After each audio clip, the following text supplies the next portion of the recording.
There's a misconception that we don't exist, that somehow our ability to excel at the highest level of our industry is limited, that overcoming barriers as a woman of color would be insurmountable.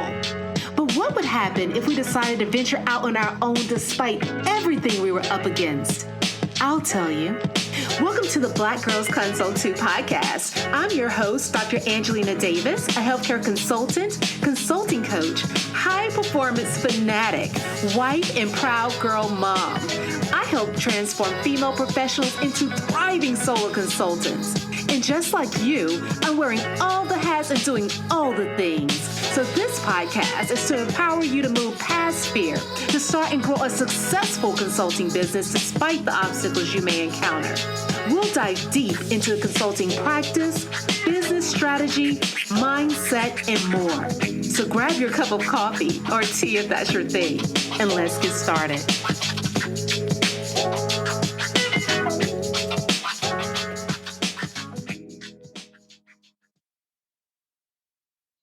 Hello there. Welcome back to the Black Girls Consult 2 podcast. I am your host, Dr. Angelina Davis, and we are jumping into part 2 of our episode on pushing past limiting beliefs to build your practice. And today we are going to talk about all of those things that come up, or at least some of those things that come up once you get past the starting point, you've gotten your business up and running, and now you're focused on building and growing. And there is a misconception that once you get to this point, it's smooth sailing and that limiting beliefs are a thing of the past and that you don't have to worry about those things coming up. Let me tell you, that is not the truth. They definitely still exist.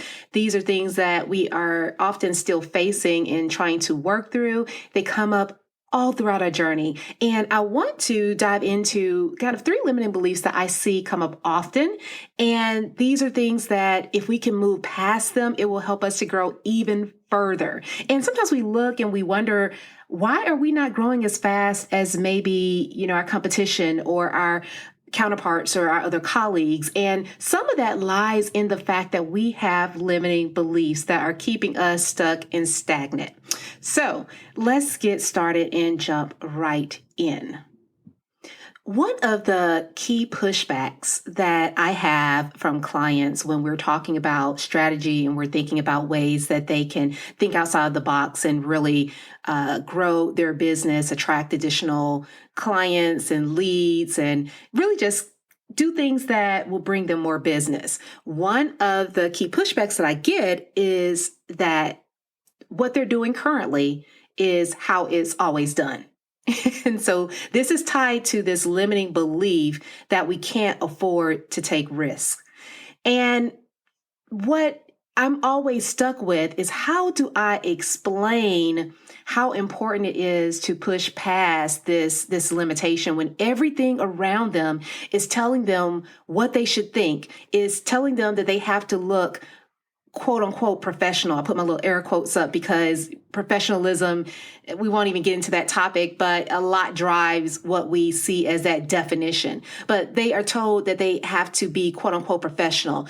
They are being told that they need to meet a standard. And of course, it's not a standard that they set. So they're being told that they need to meet a standard. They have also been told that they can afford to be wrong. They're thinking that somehow being wrong, especially if you are a woman of color, that means something, that means that you're not qualified, that means you're not deserving of the position that you have in the business that you've been able to grow. While all these things are things that they are being told, they are not truths.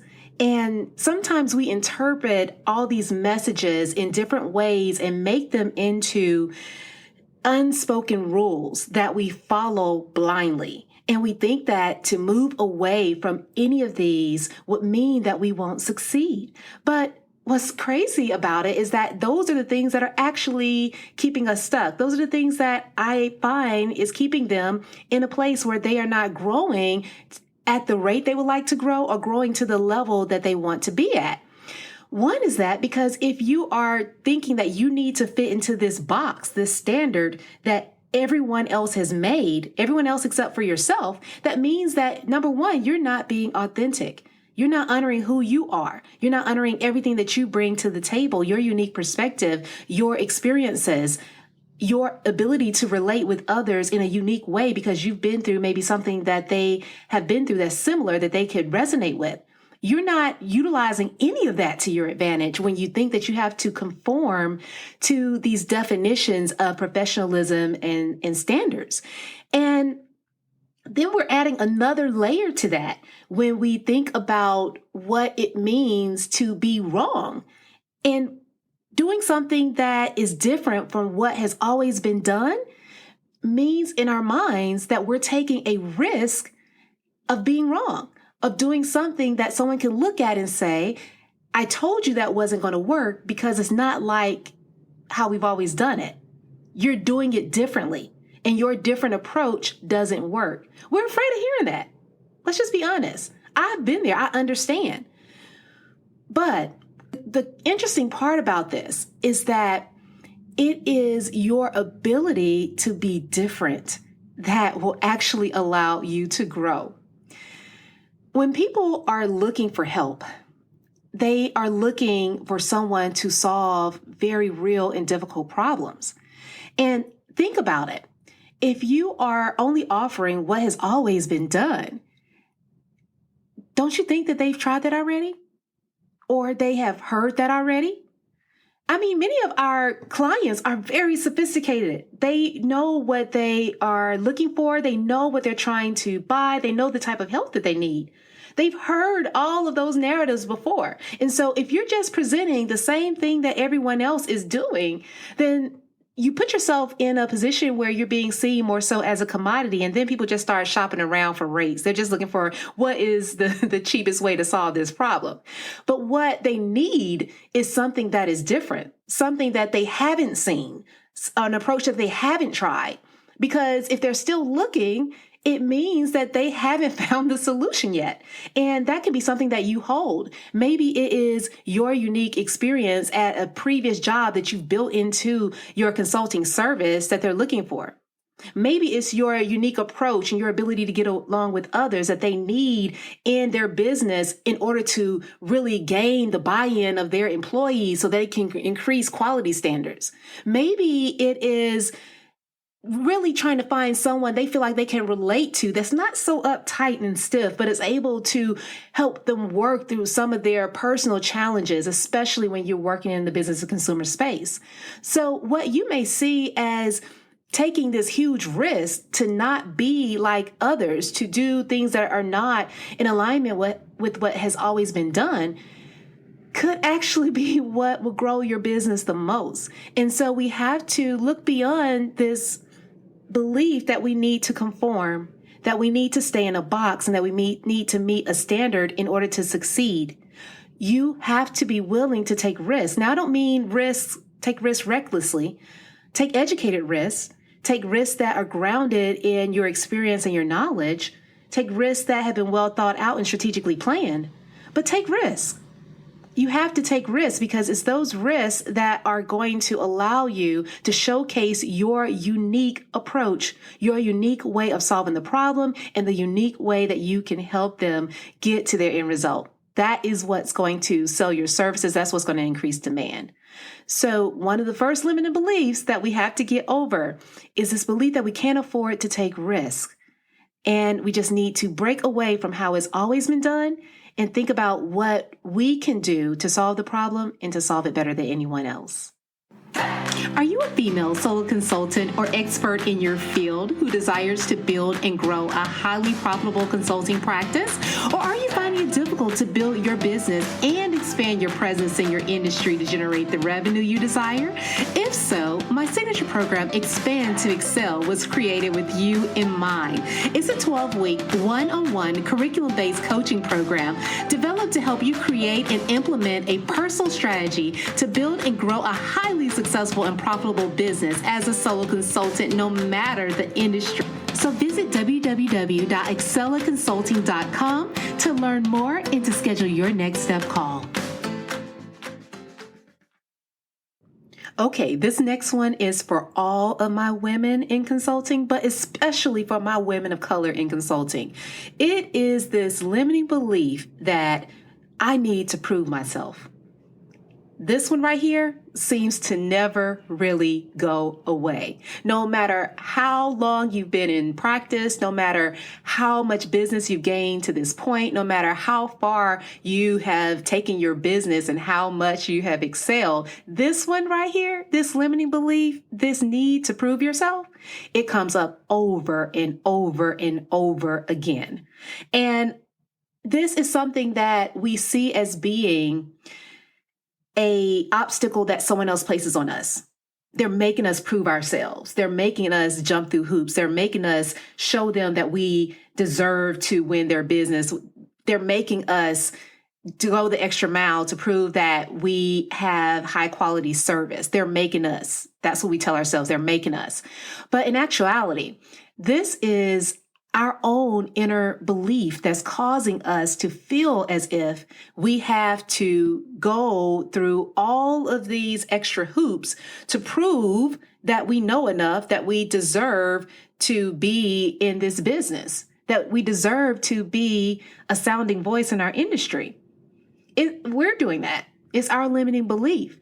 And there is something that I always like to remind people of, because I think sometimes we don't think of it this way and we forget this truth. And I always feel that, one way of overcoming limiting beliefs is to always place them in the proper context and frame them with the truth. And this truth is that no matter what you do, you have absolutely no control over changing someone else's belief. You don't. And although we are in a field where we like to lead by influence, where we are used to building that rapport with people and being able to influence change through kind of modeling our behavior and really pushing them to make better decisions and to take our advice, we're used to doing that. That is done through influence, but that client is still making the decision to change. You cannot change whether or not they decide to follow through on what you have suggested or recommended. Just like you cannot change how somebody sees you. You cannot change that. You can try to influence it, but you cannot change it. And I think when we really take hold of this concept and we recognize this fact, it relieves this burden, right? It relieves this need to show up and try and prove that you deserve to be there. Because I believe strongly that people can sense energy, and that energy can be off-putting for some. Because sometimes we make that assumption that we need to prove ourselves when that was never needed in the first place.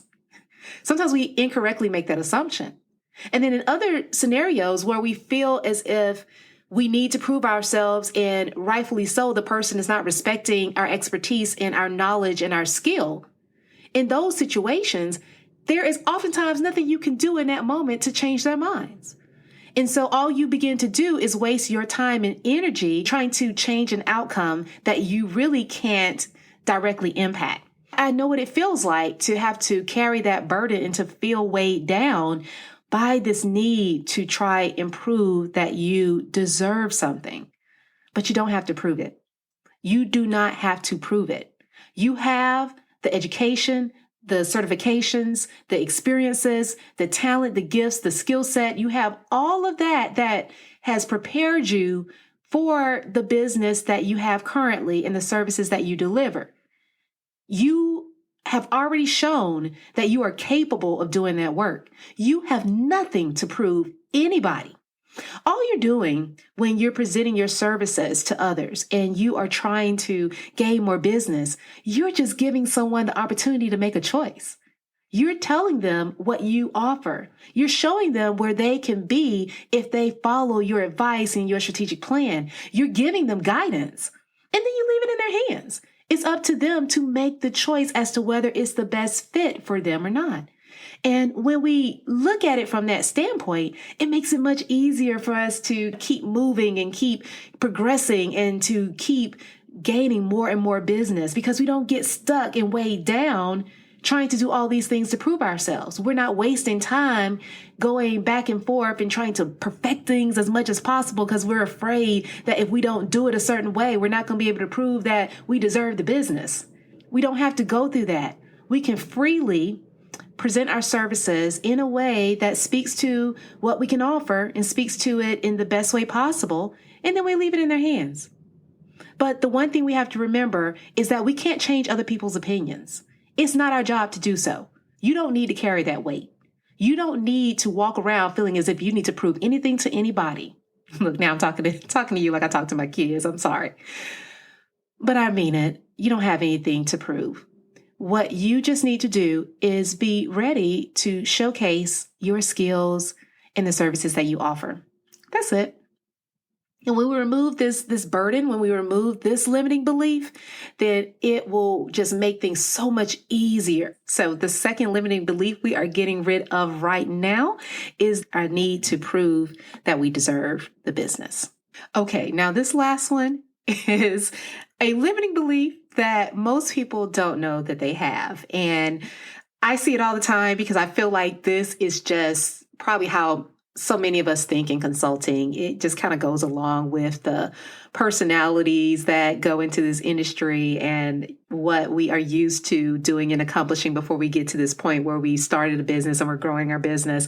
But it comes up right about now where you've gotten things up and running, you're moving forward with growing your practice, and then you get into this space where you can't seem to get it all done. So what we do is we go into full panic mode. We start trying to figure out how we can really meet this next challenge. We're taking classes. We are tuning into every workshop that someone can offer. We are just really searching for the answer and the solution so that we can figure out how we can manage to wear all of these hats at the same time and then still run a successful business. But the one thing that we don't ever consider is that we can't do it all ourselves. And so this limiting belief surrounds our thought process and how we think that we have to do it all alone. And we don't. We don't have to do this all alone. You cannot build to the level that you want to build and do it all alone. You're going to have to get some help. And this help is going to come in many forms.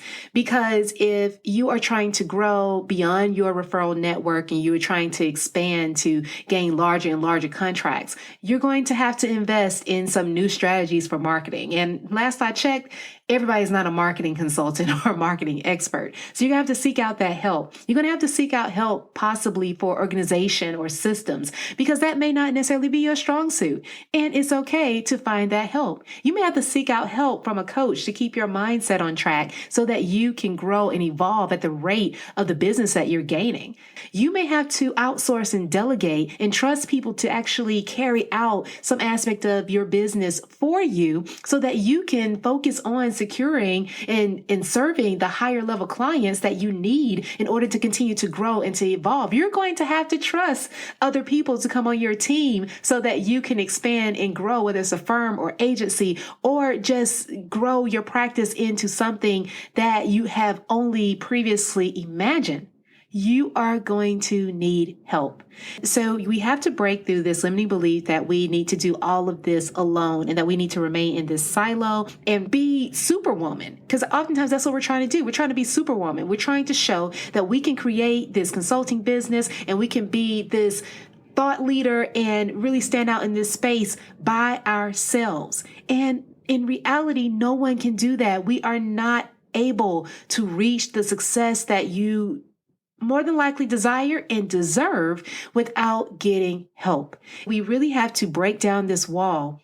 Understand that getting help is not showing some level of weakness. It's not showing that you're not good enough or that you don't know enough, but rather it's showing that you're smart enough to recognize when this is not your strength and you're trusting someone who is better suited to deliver that outcome to help you advance further. Well, why make mistakes and have to pick up the pieces when you can do it right the first time? So we have to break this mentality and this thought belief that we have to do everything ourselves and trust that we can find the help that we need strategically along our journey to be able to move to the next level. Every step along this journey is going to require something different. It's going to require something new. And those are going to be experiences that you more than likely have not experienced yet. Those are things that you more than likely have not seen yet. But there is somebody else out there who's already walked that path, who already has specialty and expertise in that area. There's somebody out there who's already positioned to help you along so that you're not wasting time moving to the next level, but you're rather able to move there swiftly and go from whether that is 5 or 6 figures on up. You can do that, but you're going to need help. You will not be able to do that alone. You're just not going to be able to do that alone. And once we recognize that, accept that to be true and recognize that it does not mean anything other than we're very smart at running a business, then we will see ourselves grow and move a lot faster. So this third limiting belief, and one that we definitely have to nip in the bud really quickly, is that we need to do it all by ourselves, that we need to go at it alone. The reality is limiting beliefs will always come up. Every step of the journey, there's going to be something new that we haven't experienced yet. And we are going to have to battle and figure out how we overcome these thoughts in our heads, these things that society have placed in our way to keep us from really growing and building things that at one time seemed out of reach. But it's my hope that this episode and the previous episode, part 1, gave you just some things to think about when it comes to your own practice and how you're showing up in your consulting business in ways that you can move beyond some of these common limiting beliefs to achieve all the goals that you have set in place and the things that you want to accomplish now and into the next year. So until next time, take care. Thank you for tuning in to the Black Girls Consult 2 podcast. If you enjoyed today's episode, be sure to leave your review on Apple Podcasts, subscribe, and share it with a friend. We're on a mission to increase the success and longevity of women in consulting, and you can help us do that. Also, I'd love to hear from you, so let's connect at Dr. Angelina Davis on Instagram or LinkedIn. And don't forget to visit excelatconsulting.com for more information to support your consulting journey. Until next time, take care.